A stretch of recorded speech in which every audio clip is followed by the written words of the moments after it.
Bienvenido a Orientación Psicológica, soy Eduardo Contreras. Hoy un nuevo episodio de Psicología. En el episodio anterior te hablé acerca de la comprensión de la anormalidad. En este episodio te voy a hablar acerca del panorama de la historia de la anormalidad. Y entonces, la psicología de la normalidad a través de la historia nos dice que entender las causas o comprender las causas de la anormalidad es difícil, es algo complejo. Desde Platón hasta pensadores actuales se han esforzado por comprender el comportamiento anormal. En el campo de la salud mental se ha comprendido actualmente sus causas y también sus tratamientos, pero bueno, este es un proceso que todavía sigue avanzando. Entonces, hay tres modelos que a lo largo de la historia han tratado de explicar el comportamiento anormal o los trastornos psicológicos. El primer modelo es el modelo científico. El modelo científico que trata de encontrar las causas naturales de la anormalidad. Por ejemplo, busca la anormalidad o los desequilibrios biológicos, también los procesos de aprendizaje que son alterados y las perturbaciones emocionales. Por otro lado, el proceso místico que tiene que ver con la posesión de espíritus, que se ve como causa de la anormalidad. Y el tercer enfoque es el enfoque humanitario, que tiene que ver más con la crueldad, con las condiciones de pobreza, con el rechazo, como causa de la anormalidad. Entonces, estos tres enfoques han coexistido por siglos a lo largo de la historia y han estado en tensión el uno con el otro durante la historia de los seres humanos, y a veces en ciertas etapas ha predominado más uno que otro, pero han coexistido y coexisten hasta la fecha estos tres enfoques. Y entonces, en ese sentido, en tiempos prehistóricos, el comportamiento anormal era visto como una posesión de espíritus. Hay evidencia, o se ha encontrado evidencia que son cráneos que se han encontrado de hace 10.000 años, que estaban taladrados o tenían agujeros que eran taladrados, y que dicen, nos llevan a preguntarnos por qué en la prehistoria había estas personas que taladraban el cráneo de las personas. Entonces, en ese sentido, los antropólogos han hecho la teoría de la trepanación, que son los agujeros taladrados, y que bueno, dicen probablemente era porque esperaban que al hacer el agujero salieran los espíritus que estaban ahí atrapados en el cerebro y que eran la causa de la anormalidad. También especulan sobre que tal vez ya desde entonces se intentaba tratar algún problema fisiológico a través de los agujeros y que tenía que ver con la conducta normal. Pero bueno, esas son puras especulaciones. Lo que sí es evidencia son los cráneos con los agujeros. Y que bueno, esta trepanación o esta actividad perduró en el tiempo durante varios siglos. Hasta el siglo XVIII se llevó a cabo esta actividad. Y se dice que incluso ahora en tribus africanas todavía se hace la trepanación para curar algunas enfermedades de la cabeza o alguna herida de la cabeza. Pero bueno, una alternativa a la trepanación desde la prehistoria o desde la edad antigua también fue el exorcismo para curar la conducta anormal, y que fue una práctica que se llevaba a cabo para expulsar los espíritus malignos de las personas que tenían conducta anormal. Entonces, en esas épocas, o sea, entre más antiguo, más predominaba el enfoque místico del exorcismo, en donde los torturaban, los dañaban, a veces hasta los mataban, porque eran vistos como un peligro para las demás personas. Quienes tenían el poder de hacer estos exorcismos eran solamente los chamanes, los curanderos, porque tenían el conocimiento o los poderes espirituales que se requerían para hacerlo. Hasta la fecha se dice que en Asia Central hay chamanes y todavía llevan a cabo estas prácticas. Y por ejemplo, en el capítulo o en el episodio anterior hablé sobre el caso clínico de Rebecca Hansbrook. Por aquí te dejo la tarjeta. Y imagínate que Rebecca Hansbrook hubiera vivido en ese tiempo con su problema. ¿Qué le hubiera pasado? ¿La hubieran torturado? ¿La hubieran castigado? ¿La hubieran llevado con un chamán o con un curandero? Y tal vez hasta la hubieran matado. Es interesante pensar cómo anteriormente se veía esta situación de la conducta normal. Por ejemplo, en Grecia y en Roma antiguas hubo un surgimiento del modelo científico para poder entender la conducta normal. Entonces, después de esta edad antigua o de prehistoria, viene la Grecia y Roma antiguas que establecen el fundamento o los fundamentos para el modelo científico y para poder estudiar la anormalidad. Por ejemplo, Hipócrates, que es considerado el padre de la medicina, quien vivió entre el 460 y el 377 antes de Cristo, no solo se preocupaba por los problemas físicos de las enfermedades, sino también por los problemas psicológicos, y en ese sentido él decía que había 4 fluidos corporales que cuando estaban en exceso en el cuerpo causaban un trastorno psicológico, un problema de conducta normal. Y entonces estos 4 fluidos eran la sangre, la flema, la bilis negra y la bilis amarilla. Decía, la sangre, cuando hay mucha sangre en el cuerpo hay estados de emoción o estados anímicos alterados. Cuando hay mucha flema hay indiferencia en las personas. Cuando hay mucha bilis negra puede haber depresión.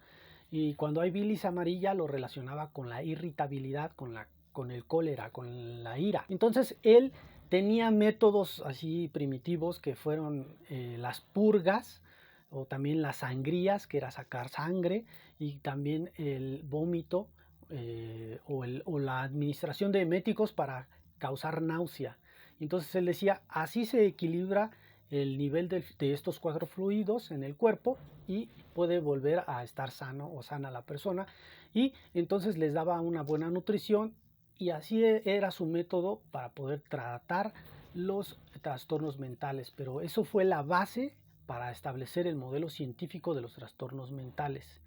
Y este modelo científico, digamos, duró unos 500 años y después regresa la creencia popular que contrarrestó el modelo médico de la normalidad y viene otra vez la superstición, las creencias, la magia, todo esto de acudir a la astrología, a la religión y todo este tipo de cuestión mística. Otra vez, ahí está la tensión que mencionaba entre el modelo médico y el místico.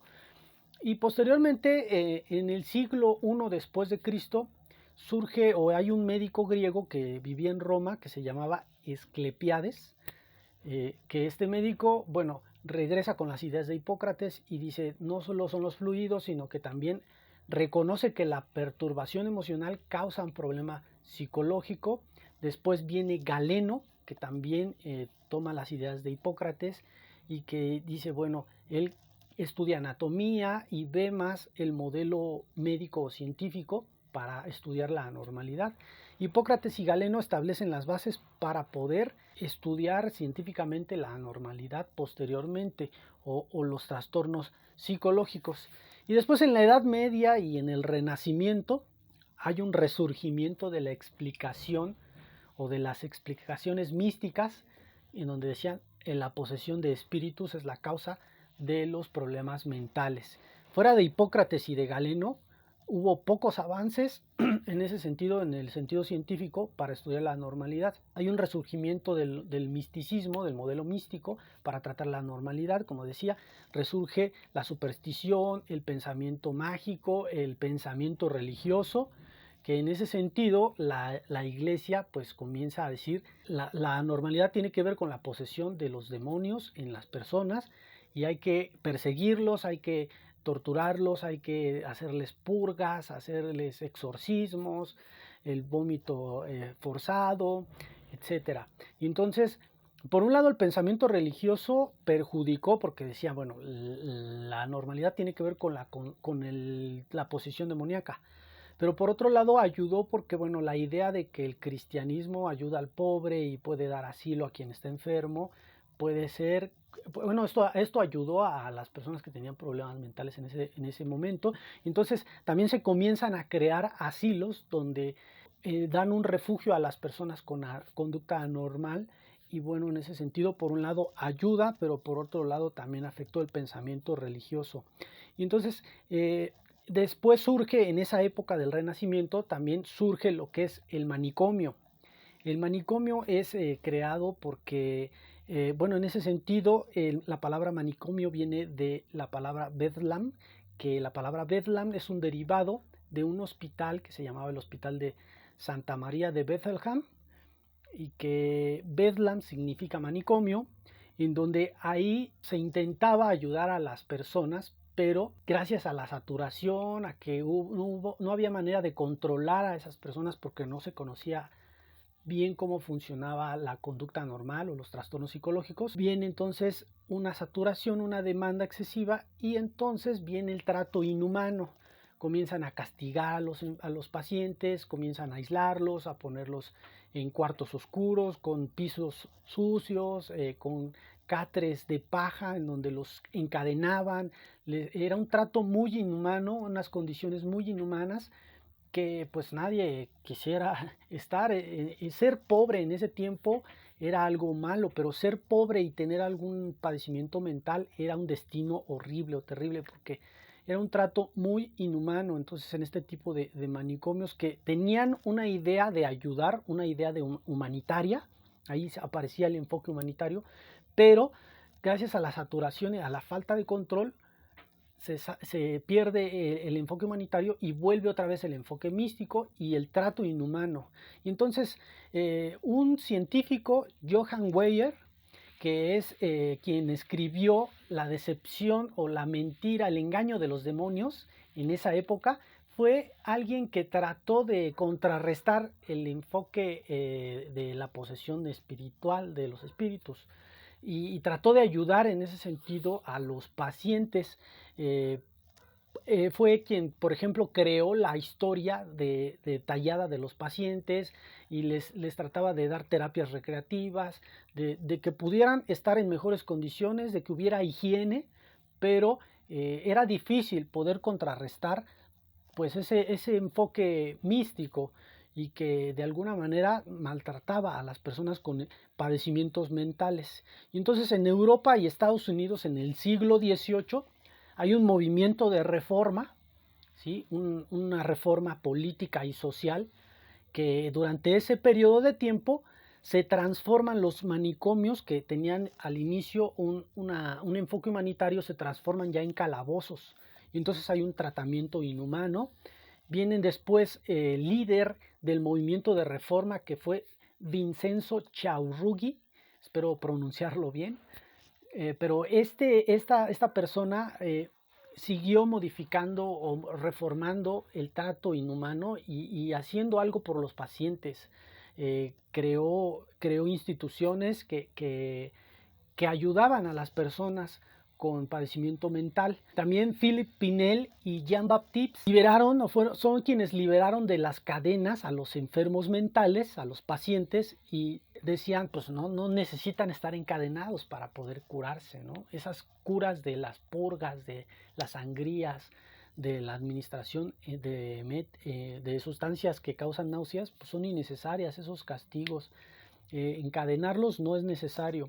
Después, en 1972, William Tuck establece el tratamiento moral. Digo, esto ya es una época mucho más cercana.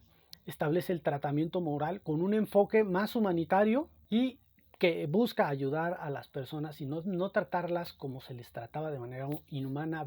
Benjamin Rush, también, que es el fundador de la psiquiatría en Estados Unidos, y Dorothea Dix, tratan este enfoque humanitario, este enfoque moral, que pues perduró algunos años, 40 años, pero después renace otra vez, o vuelve el modelo místico, y hay esta tensión entre el modelo místico y el modelo científico, el modelo humanitario, ¿sí? Que a través de los años estuvieron coexistiendo para tratar la anormalidad. Y entonces en los siglos XIX y el siglo XX hay un desarrollo de modelos alternativos para trabajar o tratar la conducta anormal.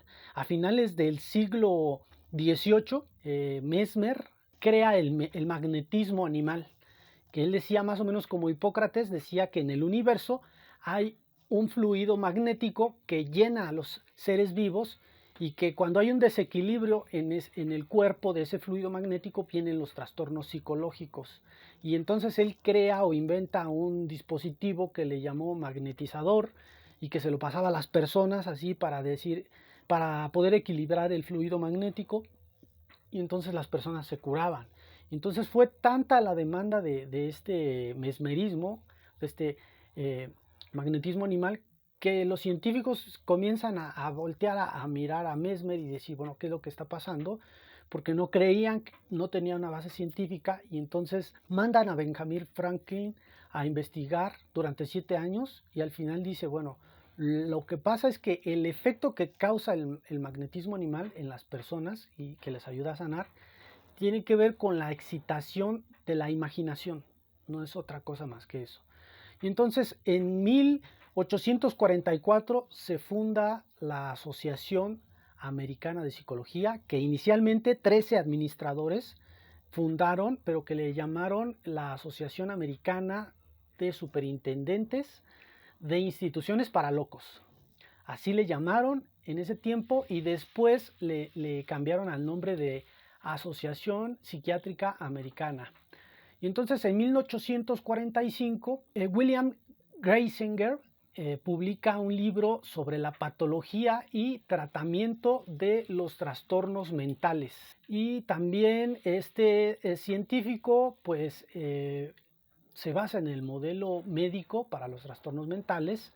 Posteriormente, Kraepelin también hace lo mismo con esta idea, pero también es el primero que comienza a clasificar los trastornos mentales, ¿sí? Y entonces, en ese sentido, busca a través del modelo médico encontrar una salida. Posteriormente, Bright, que es James Bright, introdujo el término de hipnotismo. Decía, no es el magnetismo lo que cura a las personas, sino es la sugestión que produce una persona carismática con el magnetizador y que tiene la capacidad de inducir a la persona a un estado en el que puede detener sus síntomas o producirlos.